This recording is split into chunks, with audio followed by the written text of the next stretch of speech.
The woman who accused me of stalking her had broken onto my land 43 times in 11 weeks, usually after midnight, always with the same red utility cart and the same smug little look on her face. The judge watched every clip, denied her restraining order, and warned her that the next trip could end in criminal charges. 6 hours later, with the temperature sitting at 12 below zero, she came back and stole 3 more pieces of firewood, which was unfortunate for her because those 3 logs were no longer just firewood. My name is Caleb Mercer, and for most of my life I have made things out of wood. Cables, cabinets, rocking chairs, anything that can carry a person's weight or hold a family's memories without falling apart.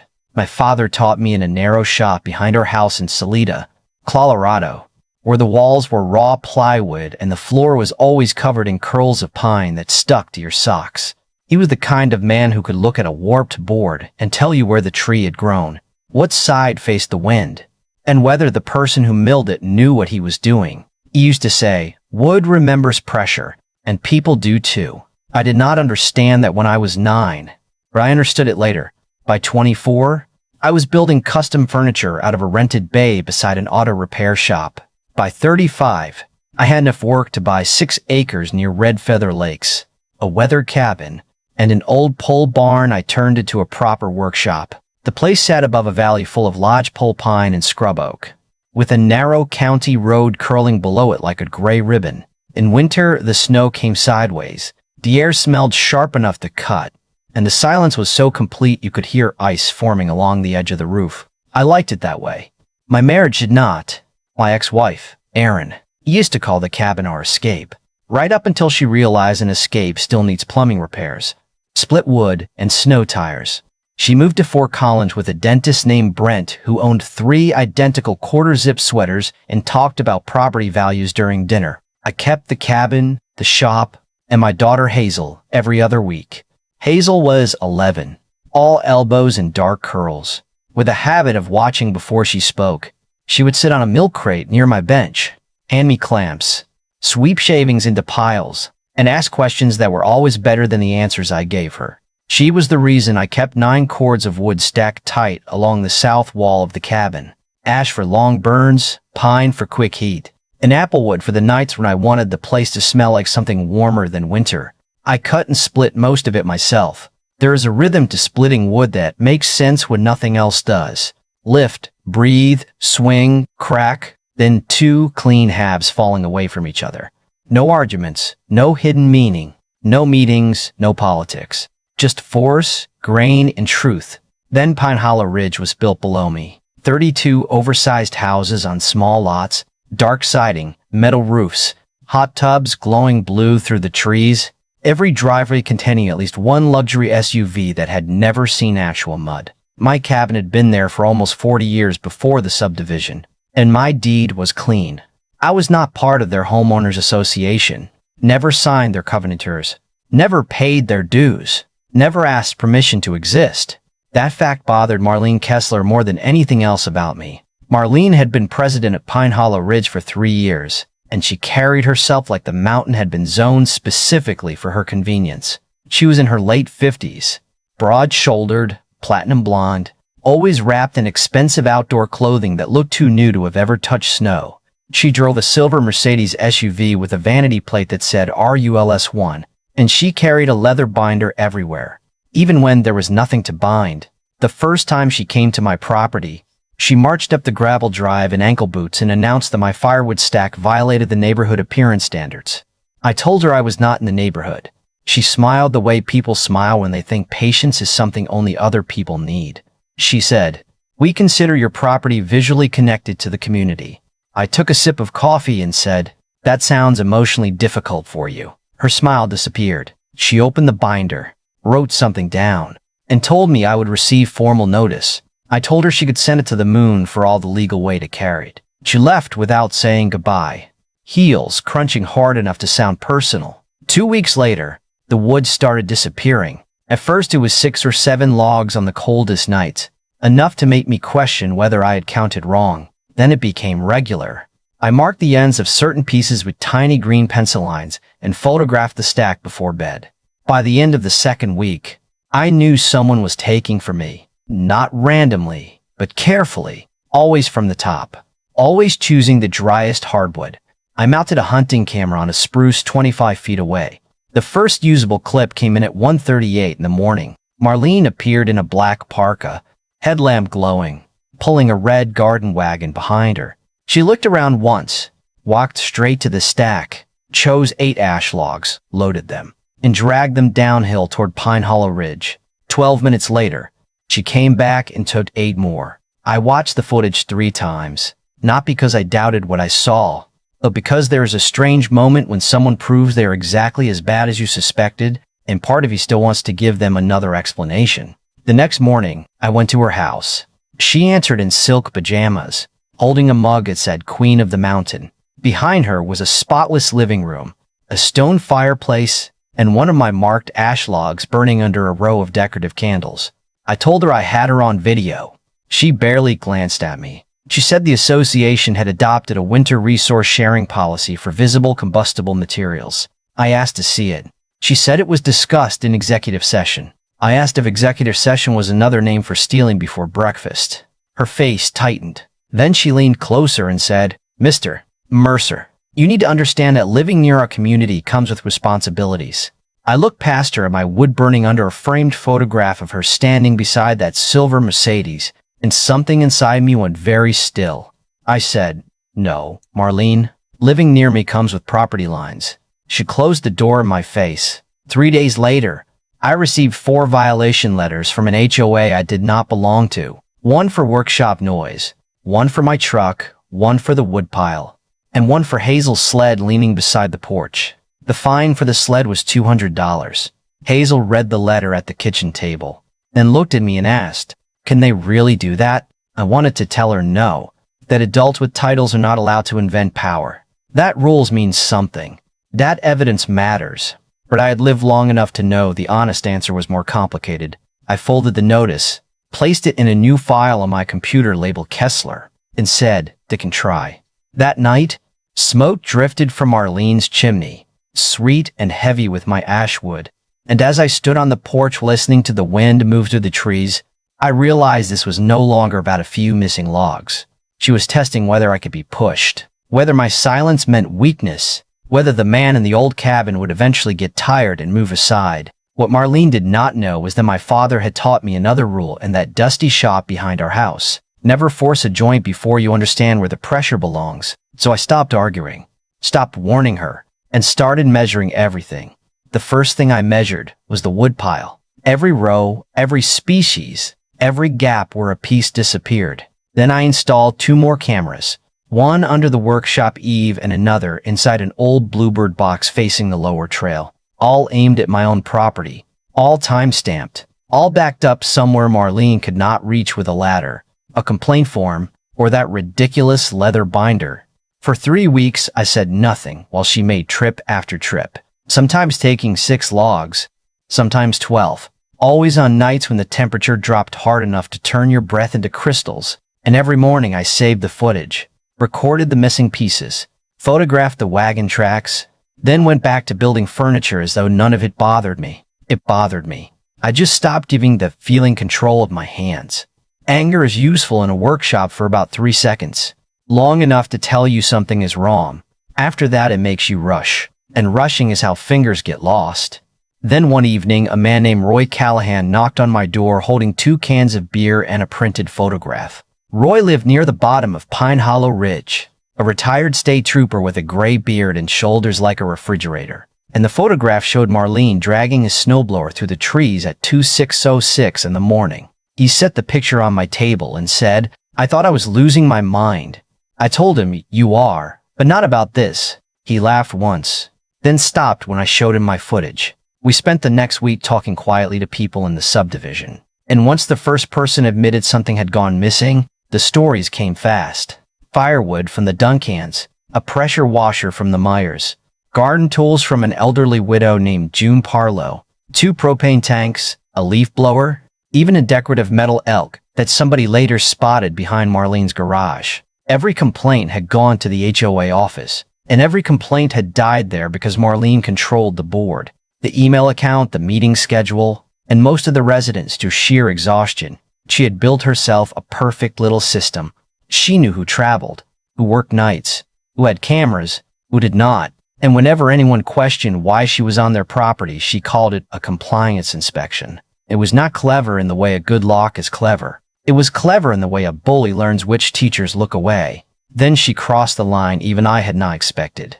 Hazel and I came home one Thursday afternoon to find fresh sawdust scattered across the snow behind the cabin, bright yellow against white, and two old lodgepole pines lying on their sides near the workshop. Those trees had stood there since before the county road was paved. One of them leaned slightly east and held a red-tailed hawk nest every spring. The other had a black scar from a lightning strike that my father used to trace with his finger whenever he visited. Hazel climbed out of the truck before I could stop her and just stood there staring. She did not cry, which somehow made it worse. She asked, "Who killed them?" Stapled to one stump was an invoice from Alpine Crown Tree Service with a handwritten authorization. Hazardous removal approved by Pine Hollow Ridge HOA President. Signed, Marlene Kessler. The trees were 20 feet inside my surveyed boundary. They were not hazardous. They were not diseased. And they were not hers. I called the company, and the owner sounded sick when I explained it. He said Marlene told him my parcel was part of the common buffer and that the HOA would cover the bill. He admitted they had never checked the plat. I hired an arborist named Lena Ortiz, who measured the stumps, photographed the roots, reviewed my survey, and valued the loss at just over $19,000, including removal damage and replacement costs. Before I could even file the civil claim, Roy called and told me to drive down to the community lodge. Marlene was hosting something called the Pine Hollow Winter Heritage Market, which apparently meant folding tables, cinnamon cider, and bundles of my trees tied with red ribbon and sold for $15 apiece. She stood behind the table wearing a cream-colored vest and telling people the wood had been donated for community improvements. Donated. She had hired men to cut down my trees, charged the HOA for the work, and sold the wood back to the neighborhood as charity. I watched her hand a bundle to a young couple while someone took her picture for the community Facebook page, and for one reckless second I imagined walking over, flipping the table, and letting $19,000 worth of rage speak for me. Then Hazel slipped her hand into mine. She looked up and said, "Dad, she thinks nobody can prove it." That sentence pulled me back. Kids can see the center of a thing faster than adults. Marlene did not believe she was innocent. She believed everyone else was powerless. I filed the civil suit on Monday and added the arborist report, the invoice, the photographs, and the tree company's written statement to my growing file. Roy, meanwhile, had started asking where the HOA money went. 32 homes paid nearly $4,000 a year, but the roads were poorly plowed. The entry sign was rotting, and the so-called community lodge still had the same stained carpet it had when the subdivision opened. Under Colorado law, members had the right to inspect association records, so Roy submitted a formal request. Marlene delayed, then delivered a one-page summary full of rounded numbers, approximately $30,000 for snow removal, approximately $20,000 for landscaping, approximately $16,000 for reserve projects. No invoices, no bank statements, no vendor details, just enough ink to look official from across a room. I hired a forensic accountant named Priya Sloan, a soft-spoken woman from Boulder who wore bright red glasses and could make silence feel like cross-examination. She spent 4 weeks following transfers through public filings, vendor registrations, and records Roy obtained from 2 former board members. What she found made the stolen firewood look like pocket change. The HOA had collected $16,000 for a playground that had never been designed, permitted, or built. The snowplow company had been paid $12,000 a year, while Marlene reported $31,000. The difference moved through a consulting account registered to her brother. A landscaping company receiving $24,000 annually was owned by Marlene's husband, Victor, and listed an empty storage unit as its business address.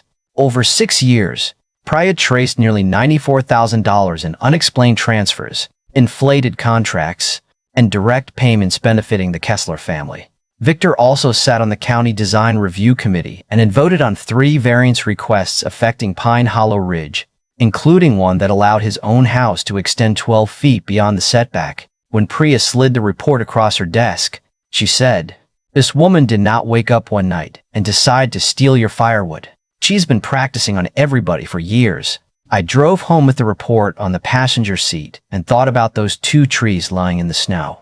Azel asking who killed them, Marlene selling their bodies with red ribbon, and all the neighbors who had convinced themselves it was easier to lose a tool, pay another fee, or accept another lie than challenge the woman holding the binder. By the time I reached the cabin, I knew evidence alone would eventually bring her down, but eventually was no longer good enough. She was still entering my property, still stealing, still sending violation notices she had no authority to issue, and now she had filed complaints with the county claiming my workshop produced industrial noise and my woodpile posed an immediate wildfire threat. A building inspector named Curtis Bell came out, measured everything, and found me fully compliant. While he stood in my shop, Victor called him on speaker and said, "I need that property cited, Curtis. Find something." Curtis looked at the phone, then at me, and said, "Mr. Kessler, I do not manufacture violations." He documented the call before leaving.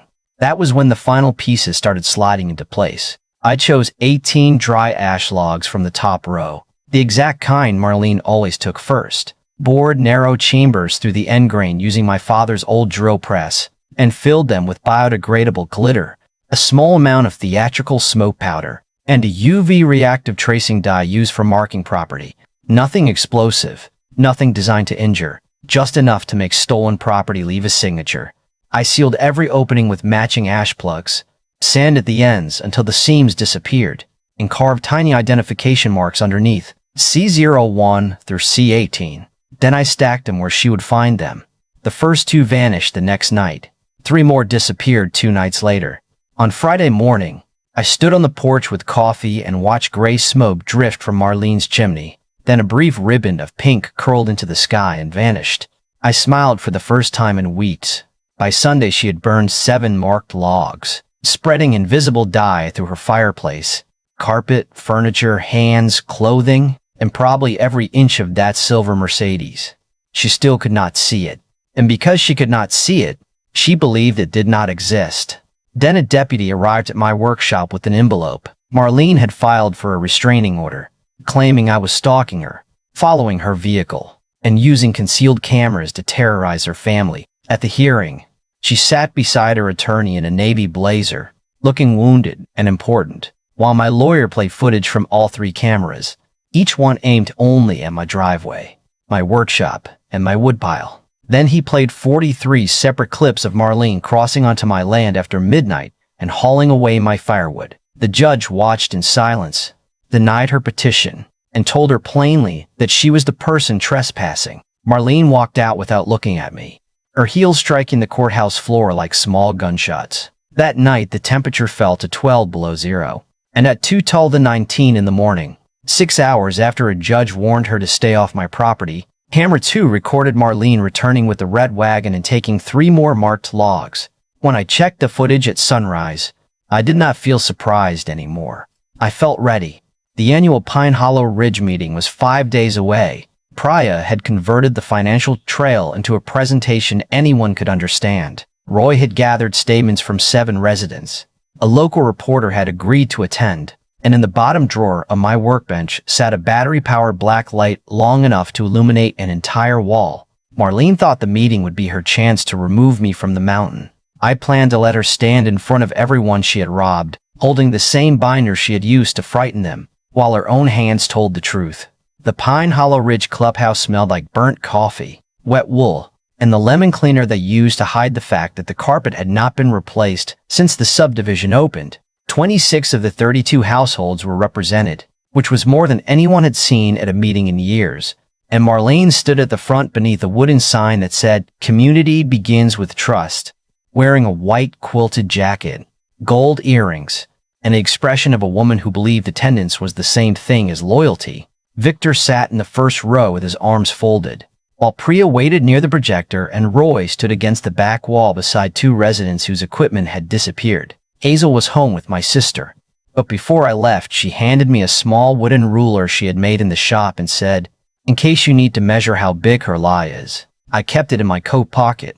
Marlene opened the meeting by praising fiscal responsibility, which was a bold choice for someone who had misplaced nearly $94,000. Then she reviewed several imaginary community improvements and announced that the final agenda item concerned ongoing threats from a hostile neighboring property owner. She did not say my name at first.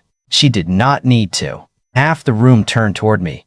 She described my workshop as an illegal industrial facility, my cameras as surveillance equipment, and my firewood stack as a dangerous nuisance. Then she held up a copy of the restraining order petition without mentioning that the judge had denied it. That was Marlene's favorite kind of truth, the kind trimmed down until it fit inside her story. I raised my hand. She ignored me. Roy cleared his throat.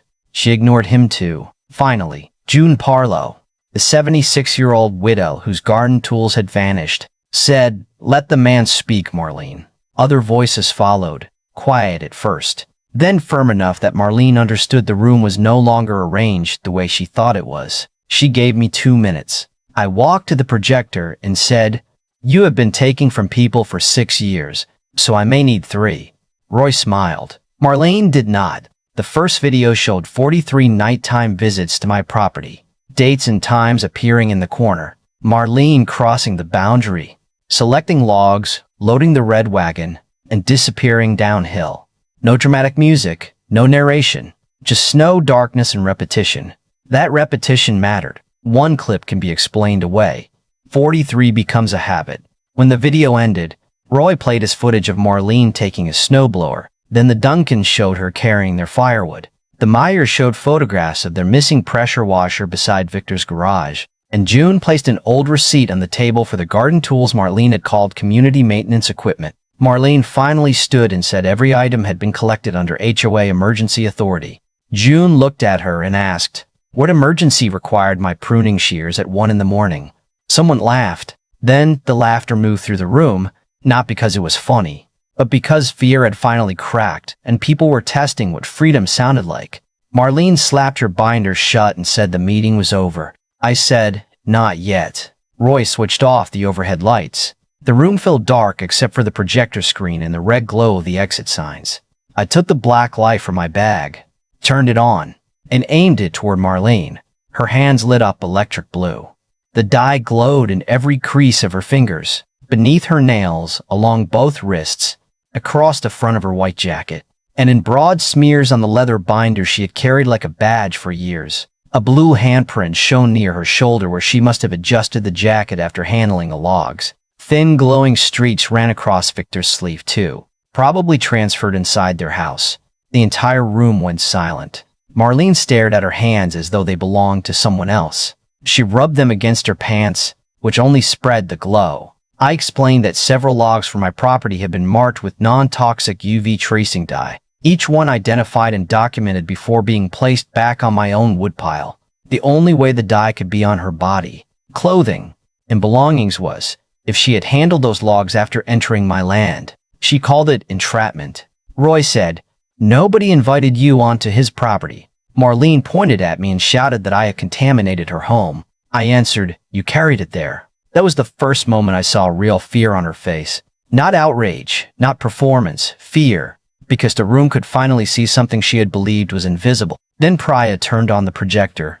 She walked everyone through 6 years of payments, inflated snow contracts, the non-existent playground fund, landscaping money routed to Victor's company, and transfers connected to Marlene's relatives.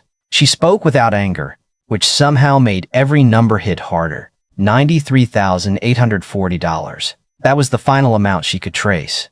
Victor tried to leave, but Curtis Bell was standing beside the door with the county investigator. The call in which Victor had ordered him to invent a violation had already been submitted to the ethics board. Then 2 sheriff's deputies entered with warrants. Marlene's binder slipped from her glowing hands and struck the floor, opening across a stack of violation letters she had prepared against me. One deputy asked her to turn around. She demanded to know whether I understood what I had done to the community. I looked at the people around her, at June, Roy, Priya, and all the residents who had spent years paying for the privilege of being intimidated, and I said, "I think they finally do."